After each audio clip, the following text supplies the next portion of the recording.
No mai, haere mai, ki tēnei kaupapa. Lights, camera, Kōrero, a New Zealand Film Commission podcast that unpacks the world of the screen sector in Aotearoa. Join us as we delve into the stories, the insights, the behind-the-scenes perspectives that shape New Zealand's film and screen sector industry. From navigating international co-productions to celebrating homegrown talent, this podcast offers a unique lens into the creative and economic power of our screen sector. So grab a seat. Tune in and let's kōrero. Kia ora and welcome. Goodness gracious, have we got a huge topic to dive into today, and what an absolute joy to welcome to our podcast today the fabulous Alice Shearman, Executive Director of the New Zealand Writers Guild. Now, I loved what you had to say, which is a screenplay is the central nervous system of any screen creation. Alice, I love that line, and welcome to the podcast. Kia ora, thank you. Also joining us is the fabulous, again, Frances Valintine. I don't know how many times I've fangirled you in the crowd at a conference, Frances. Founder of AcademyEX, futurist, I love that word, companion of New Zealand Order of Merit. You are a global voice and leader in technology, and joining us today to talk about AI. Frances, welcome to the podcast. Kia ora, it's great to be here. Look, we're going to discuss the here and now of AI and screen storytelling. But as we sit here today, who knows what tomorrow holds? So, of course, we'll talk about the here and now and also what the future may hold, specifically centred on storytelling in screen. Now, as we sit here today, the Film Commission and the Writers Guild both have just published their AI guidelines, we'll call them, and it's the handbook for filmmakers to dive into. We are talking about this because, and I love how the Film Commission has phrased this, it's centred on people supported by AI. And we know that these guidelines are based on international best practice. So, Alice, can I start with you? Because I would like to set the scene. We would like to know what the overall position is of the New Zealand Writers Guild when it comes to AI in the screen sector, and specifically when it comes, of course, to writers. Thank you. Well, let's start with today I know what I know about AI. Tomorrow I'll know nothing. The more I read, the more I research, the less I know. The Writers Guild position is very, very simple. Productivity, good. Creativity, bad. And the reason we say that is copyright. Copyright is the basis of a screenwriter's career, of income. It's the way anyone in this industry makes money. We sell copyright, we license copyright, we get that return on investment. With AI, we can't yet determine if people can actually hold the copyright within the AI created works. In New Zealand, it's actually quite simple at the moment. If you create using AI, wholly using AI, you cannot claim the copyright in that. A human can only own copyright in New Zealand. So that's our position. And copyright is a human right. Copyright is a human right. Correct. Look, even hearing you talk, you get that sense. I get a rising sense of, not panic necessarily, but well, maybe it is. I don't know. Frances, help me out here.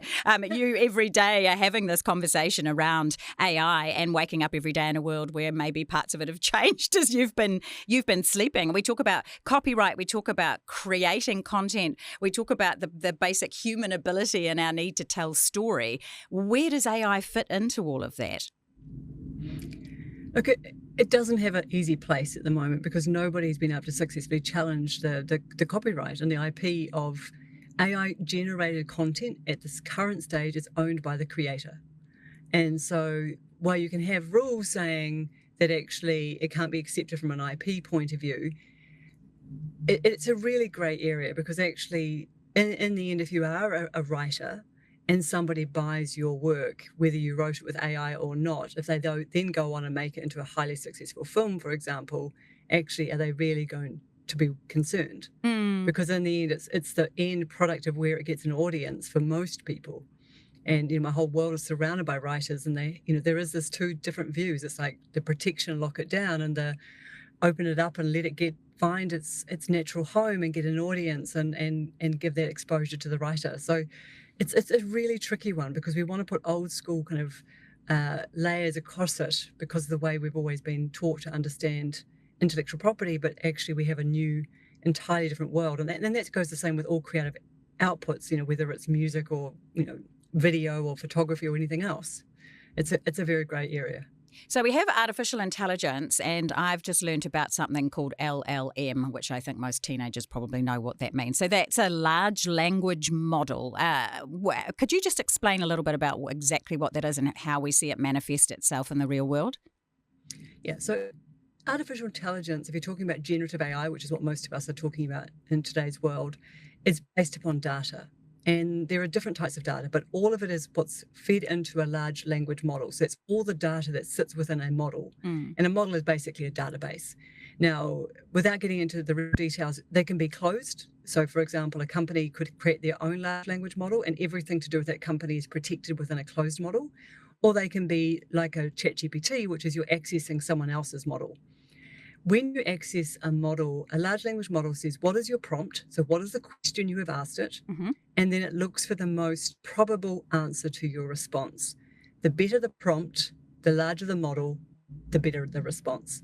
It doesn't write sentences. It doesn't know what it's saying. It's saying if you write a letter and you said, the man walked down it's going to be predictively going the road. If you said, set this road in France on a summer day at dusk, it would tell you about the environment of that road. If you said how many people were there, what kind of cars were there. So again, the more prompts you write. So there's a hugely overlooked creative process in the prompt writing, which is you still have to write to get a good response. What it's saying is if you were doing research and you were like, I've never been to France on a dusky evening in a village, actually, I need the large language model to tell me what that would be like. Then actually you could say, tell me what it would be like to be walking down this road in France at this time of year in a particular region.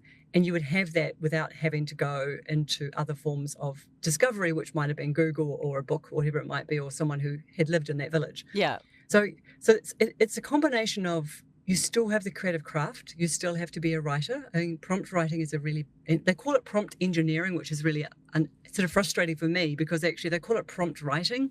We'd probably get more excited about it because put the word engineering there and it sort of cuts off half the world's interest.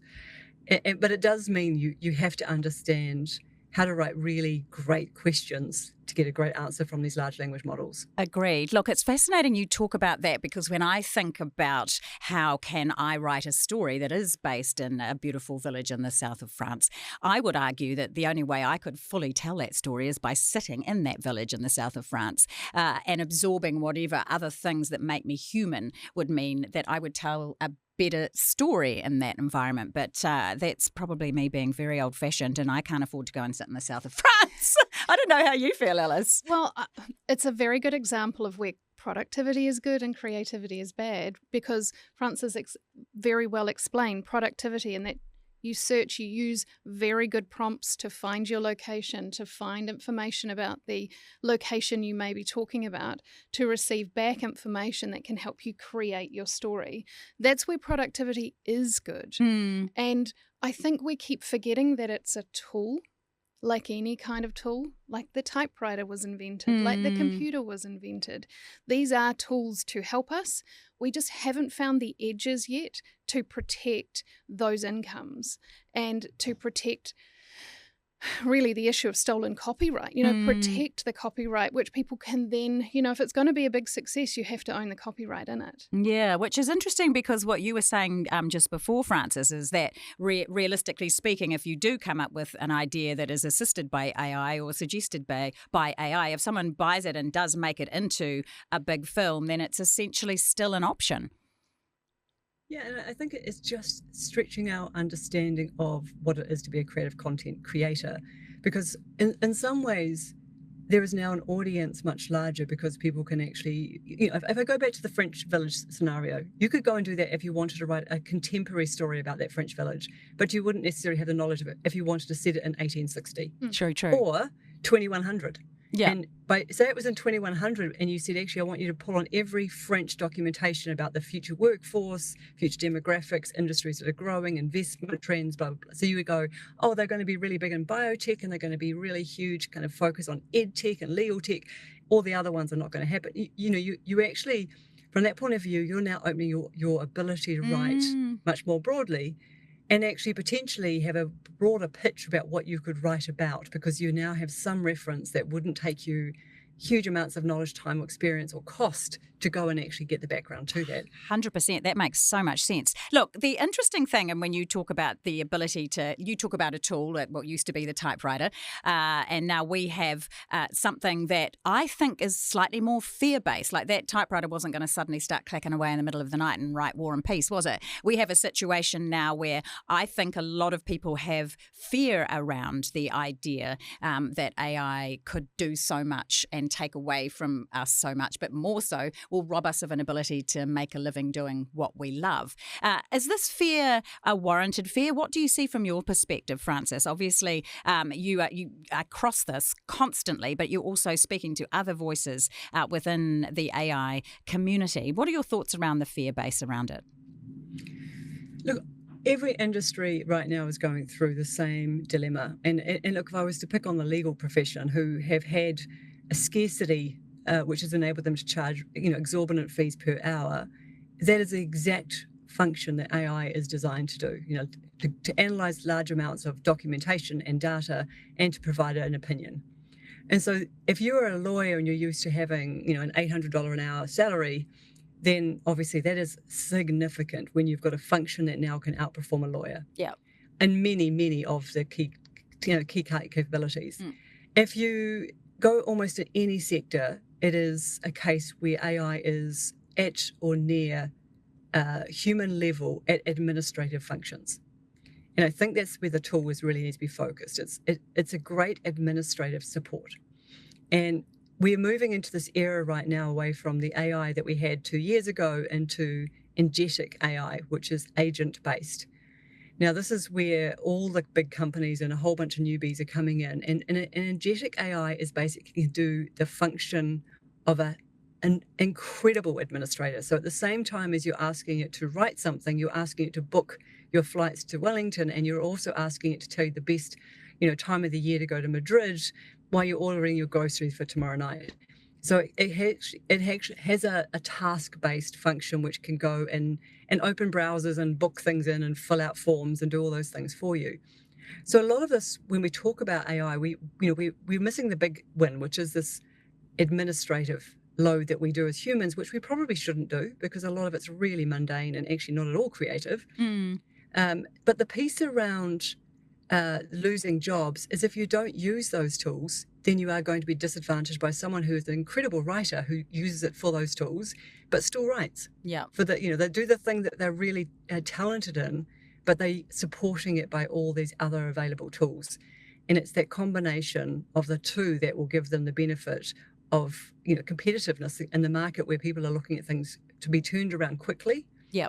With relevance and actually enabling people to kind of feel like they're playing in this contemporary world. And I certainly wouldn't want to be a writer and say I know nothing about AI, because I think there's an element there that people expect you to have this as part of a conversation. 100%. And that's interesting, Alice, because with the guidelines out right now, you can specifically at this moment address these issues for your guild members. So we have a situation where we had the biggest strikes in Hollywood. We're still industry-wide dealing with the horrific impact of that economically and also creatively. So the Writers Guild in the States, the SAG, the strikes is at the same time. Their biggest imperative around those negotiations was around AI. That's right. So what have we learned in New Zealand from that? That our copyright law is different. We can't compare ourselves to the US in terms of copyright and in terms of industrial action. So in New Zealand, we don't have the right to strike. In New Zealand, we don't have collectively bargained agreements. In the US, they have been established for decades. So they have a strength of industrial base that we just simply do not have here in New Zealand. So they were able to ask for terms and conditions that they could and that they achieved in a space that we couldn't dream of. We can only create guidelines. What we have learned is that we need to do something about it locally. That's what we've learned. Which means what? Which means create guidelines, which means work out how we're going to work with these tools. And I actually think from a writer's perspective, we're not going to be as impacted as, say, the actors or on set or the production crew, because those productivity tools are actually going to be more impactful for a production on set than they are for a screenwriter. Yeah. I mean, we are still in that grey area of determining copyright and ownership and who owns what when they create a story or write a story using AI. And in our guidebook, we do have ways of helping screenwriters understand what the boundaries of copyright are and ownership and their own work. But in a production sense, who's creating the production budgets? Are they doing that at all? Should they be doing it? And that would be way more impactful for a production than it would be for a screenwriter. Yeah. So I think we're on the edge of something that I think US has faced a lot faster than we did. I think also from a government perspective, we aren't even looking at AI to find out what our fences are. We're just letting it happen. And so locally, we're having to do small things like us creating guidelines, like the Film Commission creating their principles, which are great and helpful. But there are countries that are well further ahead of us in terms of creating ring fences for creating more economic returns on the work you create using AI. Frances, would you agree with that? You can now produce, video content in seconds, and look, it's a sector that I've watched very closely. I've been involved with it for a long, long time. And I'm involved in the Silicon Valley world as well in the same space. And what you're seeing is the ability to create video content. Even people right now, in fact, over the weekend, I saw a number of people who recreated the Lord of the Rings promo videos, and they made them within half an hour. And so with no characters from the beginning to the end, and they were, showing all the different tools they used. Because of the ability now to have a tool that actually replaces so many of the functions. And in fact, I'll give you an example. I run a quarterly briefing, and one of our just local film sort of production companies we work with, I asked them to join me on my call. And he showed how now with an interview, you can just take a few minutes of the spoken word of someone you're interviewing. You can then ask the topic they want to talk about. You can actually have an AI help write it for someone who's not very good and articulate on camera. Say, for example, someone doing a news item. It can then help them, and it can actually sync their face and the words together so it looks like they did it. And it happens with this is all almost instantaneously, and then of course can be output into any language. So you're having that, there's the ability to change the lighting, to change the backgrounds without green screens, without motion capture, the whole syncing, the days of when we were, having to choose watching movies, whether we wanted it dubbed terribly or captioned, now is gone. Now you can actually watch anything in any language and it's perfectly dubbed with the voice of the original actor. This stuff is moving at pace. Yeah. So I think the production side is definitely far more disrupted, and I think a lot of people will be using the likeness of an actor for multiple iterations of many films. You'll have the likeness of key environments and just keep reusing it, and actually the AI is going to keep regenerating the environments that that these crews would have had to go and scout for and build and find the costumes and everything else, and all of that can be replaced even if the human is still inside the story. But it does give, the speed at which that's happening there is certainly much faster than the writing side, which I think in the end, good content is good content. Yeah. In the same way we have fast food and slow food, we still prefer to sit down with a home-cooked meal or a meal that's, curated beautifully with great ingredients. There is a place for fast food as well. And it depends on where you're coming as a purist or kind of someone, and some of it's going to be budgetary, some of it's going to be, if you look at budgets, if you say someone like Disney is losing money with streaming every year, they're losing huge amounts. How do they get the cost efficiency down? Well, AI is a gift. Yeah. Because actually a lot of that will be production. They can test things. If it flies, the pilot can go ahead. If they test it and it doesn't fly, they haven't lost too much money, and then they can kind of shelve it pretty quickly, as opposed to what they would have had to have done before, which is to get that production across the line. It would have been a huge risk, and they would have tested multiple different environments before they got there. Yeah. To find out it was going to be a failure is not a great thing. So backing winners, I think, is going to be where you get A/B testing like you do in social media or advertising. Does this one work or does this one? It's almost like create your own story, the good old days of the books where you could choose the ending. Yeah. You could almost be doing that in AI and series now, and almost as the audience gives feedback, you could be changing the outcome. There's so many changes coming in the space. Yeah. Just listening to Frances, Alice, how does all of this make you feel? I feel excited and nervous and fearful and, and up for the challenge, I think. when you were talking about fear before, I obviously love film. It's my life. I remember watching a documentary about when film came into the landscape and people were afraid of film. They thought the train was going to come out of the screen and hit them. People were fearful. People are always fearful of change. And then these change creates great things. As humanity, we create these amazing things. We just have to create guardrails that go alongside them. Yeah. We created cinema, and then we created guidelines about what could be in cinema and, how to create good times. And then the 3-act structure came and story was presented like this. And I think Frances is right. Human creativity is always going to be at a premium. AI is a tool, and we have to keep remembering that. I have these moments. I like to watch Terminator 2 at least once every 6 months. But I've also been a complete sci-fi nerd my whole life, and I just feel like we're getting to the point now where the amazing creativity of human beings is coming to a point where it's becoming real, like art reflecting film and reality and back again. And I just sometimes it feels like that. The world has come to a point where AI is it's here and we need to embrace it. But we also, just as you said, we need to make sure that we put guardrails around. But how realistic is it if we are all on one planet in totally different economies and countries dealing with the same thing? Everyone makes completely different decisions. As you say, we've got unions in the States. We don't have them here. We've got to go about things incredibly differently, don't we? Absolutely. I mean, I look at the European Union and their copyright objective, and things are different in different territories, so you do have to approach it in a different way, but we are all moving at a speed that we're catching up to. Yeah. And New Zealand is always just slightly behind, the rest of the world in some of these things. So we've got to find our way of catching up.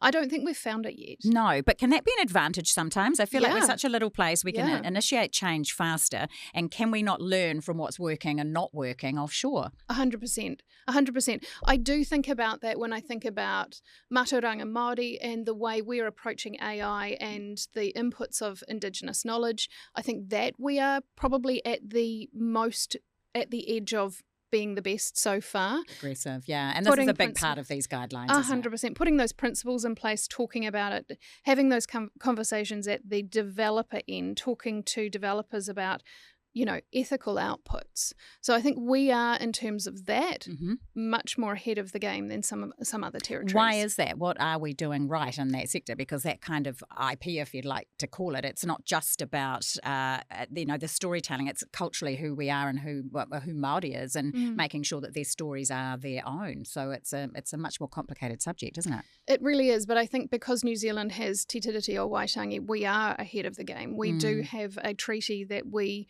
adhere to, and that has ensured that we have created an environment where Mātauranga Māori and traditional knowledge is at the forefront.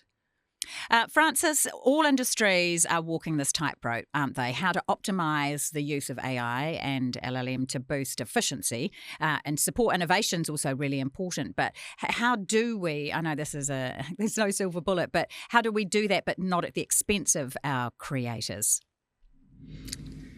So first, I think going back a little bit in the conversation, we are one world. And I think we have to understand that while I think it's wonderful that we have guidelines, and I think it's incredibly important, there are always going to be bad actors, and there are going to be people out there who will use it and actually break through all those guidelines and just go ahead, and there'll be a market for that. And I think if we use the example of Grok 3, which is Elon Musk's large language model, which is embedded into X and also sits on his AI platform, it has no guardrails. You can use copyright, you can use you can have the conspiracy mode, you can have the sexual fantasy mode, you can have all these, and they're horrific. And there's a market, the people who think it's hilariously funny to go off and be able to do these things and reproduce images of people in compromising positions or doing things or using brands that are well established. And so that, we're already seeing that there is the majority of organizations are very mindful of all the guide rails, but because they've got the same levels of privacy, data sovereignty, security that we've always had. And in fact, most markets know that they live and die by their security and their privacy status. That doesn't apply for everyone. And so what we are seeing is we have to look at both sides of the coin. I think it's wonderful in terms of te tiriti, in terms of honouring and looking at the, te ao Māori kind of storytelling and cultural storytelling and keeping those values and philosophies alive. On the good side is we can now put language and bring language to films that we have not been able to take out except for in English because there was no alternative. It was too hard to translate, the cost of translation. We have now got markets that are more open because we have a history of producing great film that people will be looking to what comes from here, but they will be looking for some efficiencies. So, if you reverse in saying, rather than selling great movies about our stories to ourselves, how do we take and use AI to actually be able to push content out further and to reach new markets and perhaps be able to tell those stories in localized languages, which we couldn't do before, to maybe other Indigenous cultures, for example. But then we also have sectors or countries who are leaning into this. If you take Hong Kong, they're sort of setting themselves up and highly in the film industry and AI. You're seeing China producing some of their biggest blockbuster movies locally now. In fact, there's one at the moment, I can't remember the name, it's an animated $2 billion it's already made. It's been locally produced in China. It's going into the world very successfully. So you're seeing the emergence of markets that once went into other markets to fund film, who are now saying we've got the ability to do these things because we have the technology to do them competitively and get them into market. So the role I sit in is I constantly turn over a rock both ways and saying, what's the benefit? Where's the risk? Which side do we back? How do we move away those own biases we have? We don't want anything to change, or we want to keep it as it was, because we all have that, and I have it myself.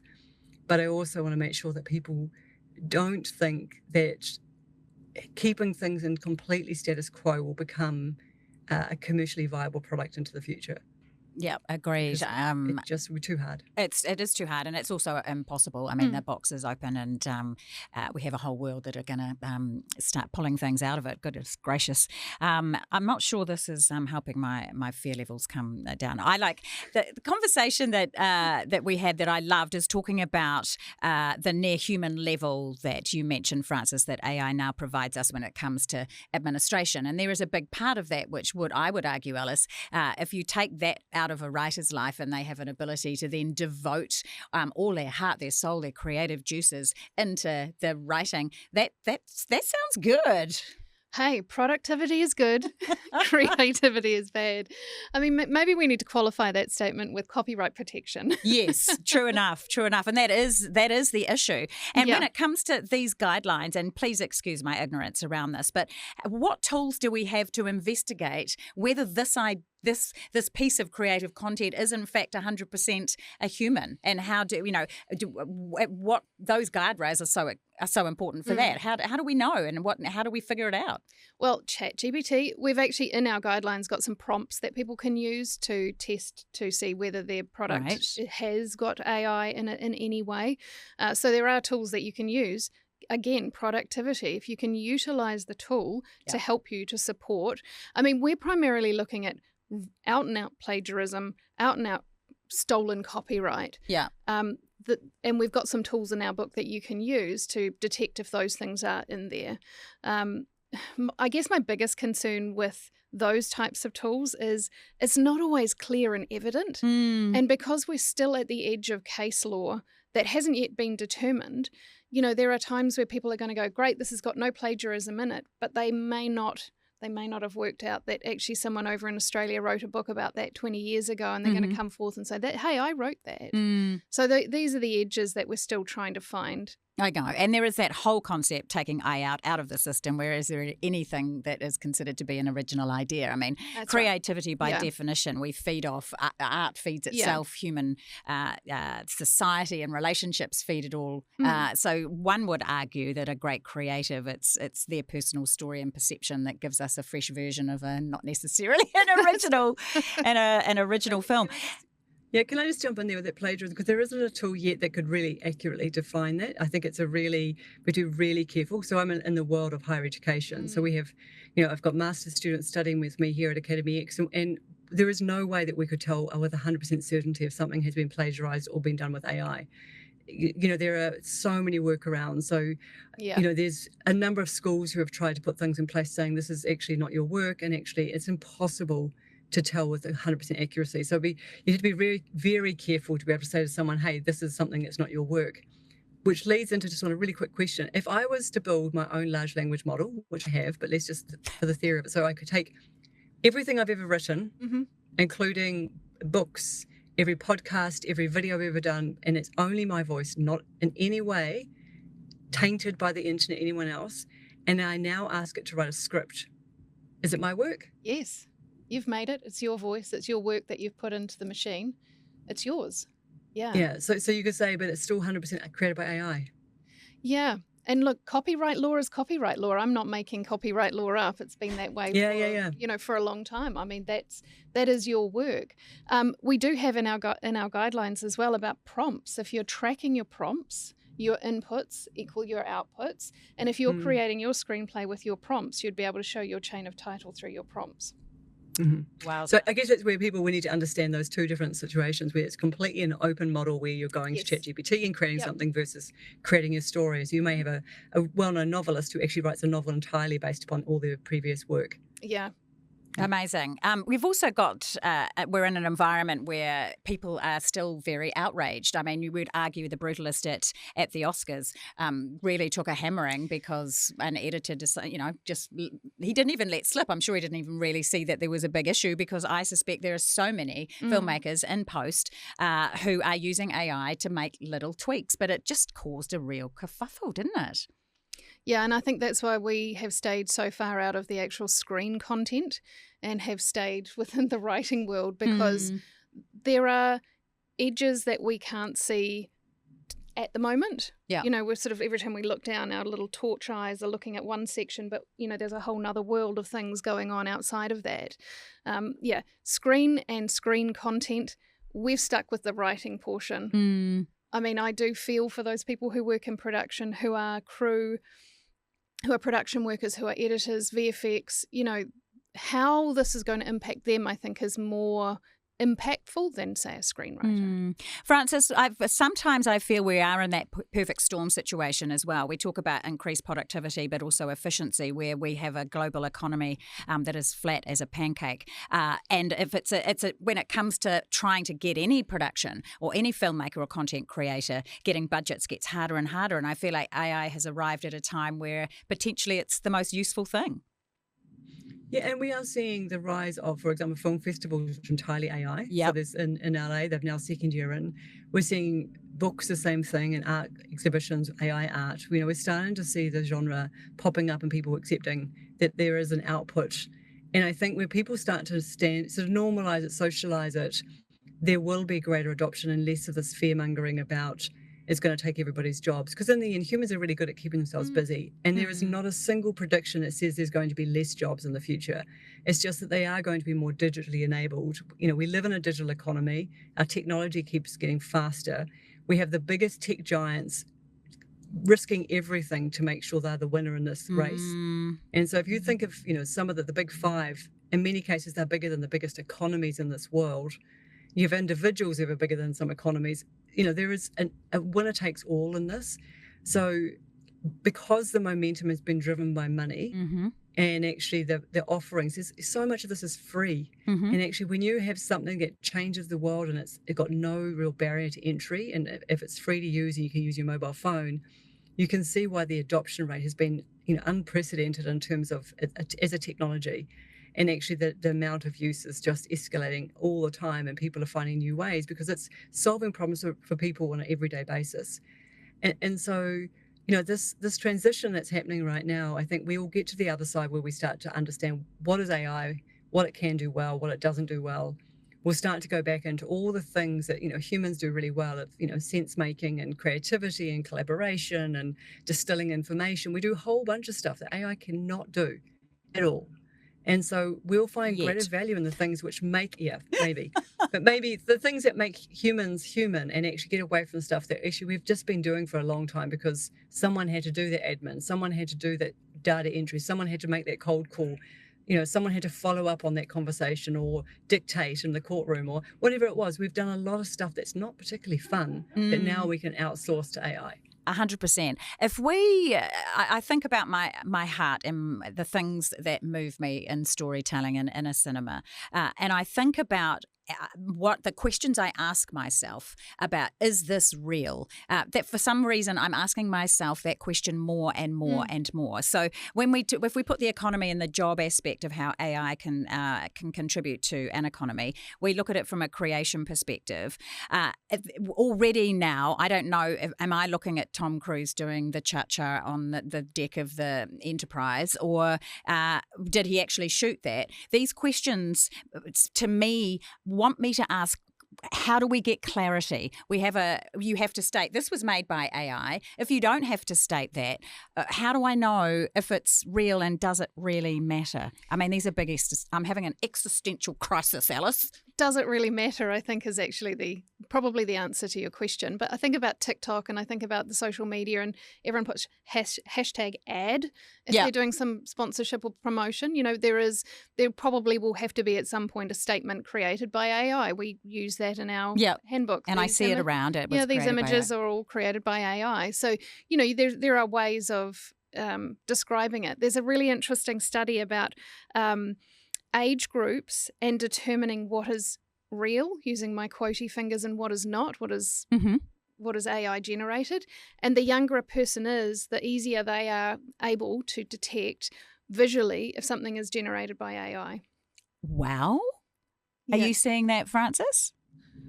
Look, I can't even tell the difference. The differences a year ago were easier to spot. Yeah. You know, when we had extra limbs or weird angles on things, or distorted eyes, and there was a whole bunch of things. Now the quality is so good. Actually, we have screens, touch screens here, side by side. It's a bit of a fun night, which is real. And you know, all age groups, I think, struggle these days. But I do come back to the point: does it matter? I don't think it does. Like if someone said, "Oh, the White Lotus was written by an AI," would I like it less?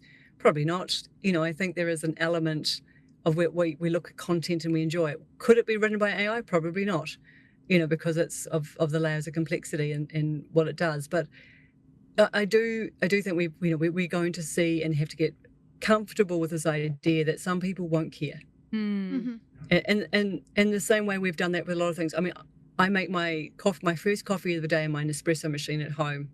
It's very quick and easy. Do I enjoy it less than maybe my second cup of coffee for the day from a barista? No, they're both good coffees, but they're different in its own little way, but they still do the same thing. So there is an element, I think, that we just have to accept that a lot of people won't be precious about this. They'll take the view, if it's good and they like it and it's entertaining and it makes them move and they feel emotional or whatever it is they're looking for, it won't be a determining factor whether or not they watch it or read it. Understood. Okay, we've got a 23-year-old who's basically written an Oscar-winning script, listening to this podcast, might have used a bit of AI for a couple of bits and pieces. I guess I want to get a sense of what we can say to the filmmaking community, and especially with you two here with us. What do you want them to feel, and do you want them to take away from the nature of having guidelines now, specifically, which they can go into your website immediately and download and have a look at? What would you like to say to them, I guess, Alice? I think first, just keep writing. As a human, just keep writing. And then second, I would say look at it as a tool. Use our guidelines, look at what you're creating, and use AI as a tool to help you generate for screen. But don't lose yourself in the tool. And I think that's where some people have become very, very, very reliant on the tool creatively. And they are producing outputs that may not be Oscar winning. And I think that's something for people to think about. Don't always create using the tool. Create as a human. You know, use the tool to help you do better, but not lose yourself within the tool. Frances, in your realm, what would your biggest piece of advice to New Zealand writers, screenwriters, content creators? Well, look, I think it was just said. In reality, if people say this is not Oscar-winning quality and they keep getting rejected, they'll learn pretty quickly that this is not going to give them the career that they hoped, if they're going to think that's the way forward. And I'll give a really a different industry kind of view in that. When you're recruiting right now and you're doing ads, I would say 90% of the cover letters and CVs are written by an AI, and they're diabolical. And so it is really hard to go and find, and I would just say to anyone listening about applying for a job, please do not use AI for writing, because it's the worst kind of example where you've got no idea their personality or why they're doing this. And I think it's the same thing. It's like they'll soon learn that no one is responding to their request for a job or an interview. You'll start to behave differently. You'll start putting away the AI and going back to writing. Yep. And I think that will be it, because the work will only be as good as what people say it is. And if it's nonsense and people think it's rubbish, then it's going to not go anywhere. So it will be self-determining in a way. That's interesting. Alice, would you agree with that? 100%. If you couldn't write before AI, you're still not going to be able to write with AI. So true. That is very, very true. I mean, Frances said it earlier, you have to be able to write a good prompt to get a good output. That's right. And if you can't write, yeah, what do you got? What do you got? You're exactly right. I think, too, if we think about having to have, well, exactly, as you say, cover letter, and maybe the different version of that would be you're applying for funding from the Film Commission, or you have a script that you are currently working on. You need to get it to a point where it's good. So you have to go through iterations of that, don't you? Yeah, 100%. And I think sometimes people are using AI to do development workshops with themselves, developing story, developing idea, questioning themselves using the tool. Yeah. Look, I mean, I said it before, copyright law has existed for a very, very, very long time, and we are fighting the AI tool and the tidal wave that is coming with the tools and the evolution that is happening with it, and copyright law that has existed for us, the current one, since the 70s, then the 90s. Our law doesn't match our environment, and that's what we're up against. We don't have industrial action that we can take to support the copyright for screenwriters to ensure that if they are using AI, these are the outcomes. So doesn't that need to then change? 100%. And how do we make that change? Knock, knock, knock, government. Hello, have a conversation about copyright. And these conversations must be taking place across all the sectors. In fact, Frances, you must see that when it comes to a governance perspective. It is. I mean, look, some people are taking the lead. Those who are more globally focused definitely are far bigger leaders than those who are domestically focused. But I think every sector's got an element, and even within organisations you may be surprised by. There are some people who you think they'd be the last to step into this, but they're stepping in because they realise the impact downstream is quite significant if they don't understand it early enough. Understood. Look, I think we could probably sit here for another 3 hours because there's so much content in and around this subject. But thank both of you very much for simplifying this as much as you can. Frances, we're so stoked that you were able to join us with us. Thanks for sharing your ridiculous amount of knowledge with us and insight into this. It has been great to have you, and Alice as well. Great timing with the guidelines. And of course, people can jump directly onto the Writers Guild website, and the New Zealand Film Commission guidelines have gone up as well. And they're very clear, very easy to download, and very detailed. So you'll be able to get a full kind of picture, because it's harnessing AI's potential while safeguarding creative rights, I think, was the conclusion that you guys got to. And it's as simple as that. Yeah. We want to be able to have control over who we are as storytellers, don't we? That's right. Making money from your art. God, bring it on. What a great way to finish, Alice. Thanks. And thanks to Frances. Thank you.